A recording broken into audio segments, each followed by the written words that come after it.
Space research organisation सिर्फ वैज्ञानिक प्रयोग और मौसम की जानकारी के लिए सैटेलाइट भेजता है तो ये अधूरी जानकारी है। पूरा सच ये है कि स्पेस यानी अंतरिक्ष आज 400 अरब डॉलर की इंडस्ट्री बन चुका है।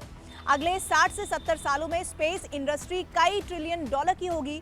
उस धंधे को चलाने के लिए अंतरिक्ष में सैटेलाइट भेजना जरूरी है और भारत की स्पेस एजेंसी इसरो सैटेलाइट भेजने के मामले में वर्ल्ड लीडर बन चुकी है।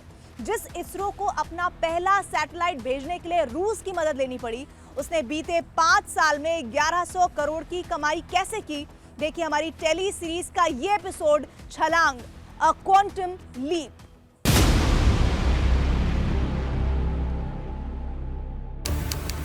पंद्रह फरवरी 2017 सतीश धवन स्पेस सेंटर, श्रीहरिकोटा, तिरुपति, आंध्र प्रदेश। समय सुबह 8:28।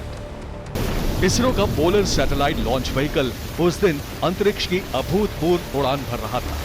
स्पेस इंडस्ट्री के इतिहास में यह पहली बार था जब पूरी दुनिया की नजरें पीएसएलवी की फ्लाइट C-37 पर थी, जिस पर एक दो नहीं बल्कि 104 सैटेलाइट एक साथ अंतरिक्ष में स्थापित होने जा रहे थे।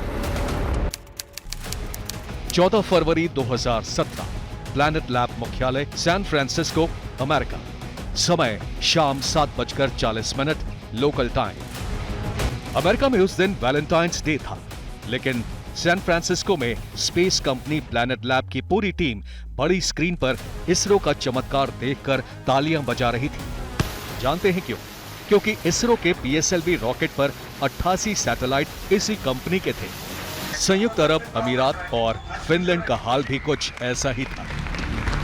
यूएई की अंतरिक्ष एजेंसी का पहला सैटेलाइट भी इसरो के इसी मिशन की बदौलत कामयाब हुआ था। खुद को अंतरिक्ष की सबसे बड़ी शक्ति समझने वाला अमेरिका भी उस दिन हैरान था।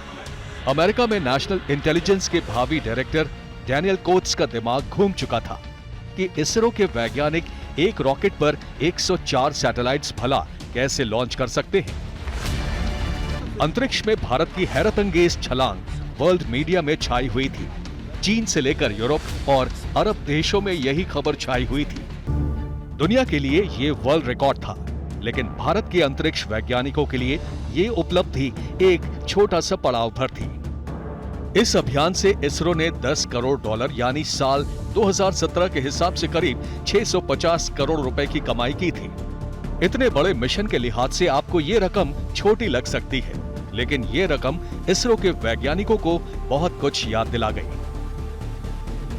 जिस वक्त विक्रम साराभाई अंतरिक्ष में भारत की भविष्य की बुनियाद रख रहे थे, तो उन्होंने भारत सरकार को साफ कह दिया था कि सैटेलाइट बनाने का फायदा तभी है जब उसे अंतरिक्ष तक पहुंचाने के लिए दमदार रॉकेट यानी सैटेलाइट लॉन्च व्हीकल भी हो।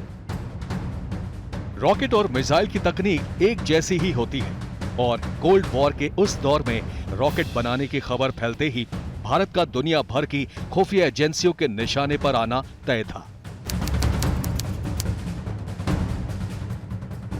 अपने रॉकेट प्रोग्राम को दुनिया की काली नजरों से बचाने के लिए भारत सरकार ने defence research and development laboratory को जिम्मेदारी सौंपी। मिसाइल टेक्नोलॉजी की समझ रखने वाले वैज्ञानिकों की 2 टीमें बनाई गईं। पहली टीम के प्रोजेक्ट का कोड नेम था प्रोजेक्ट डेविल, जबकि दूसरी टीम को प्रोजेक्ट वैलिएंट पर लगाया गया। प्रोजेक्ट डेविल का बजट था 16 करोड़ रुपए, जबकि प्रोजेक्ट वैलिएंट को 5 करोड़ रुपए में रॉकेट बनाना था। ये दोनों प्रोजेक्ट अधूरे रह गए, उन्हें बंद करना पड़ा। लेकिन उसी नाकामी से वो रास्ता खुला जिसने भारत को रॉकेट और मिसाइल टेक्नोलॉजी का दुनिया का सबसे दमदार खिलाड़ी बना दिया।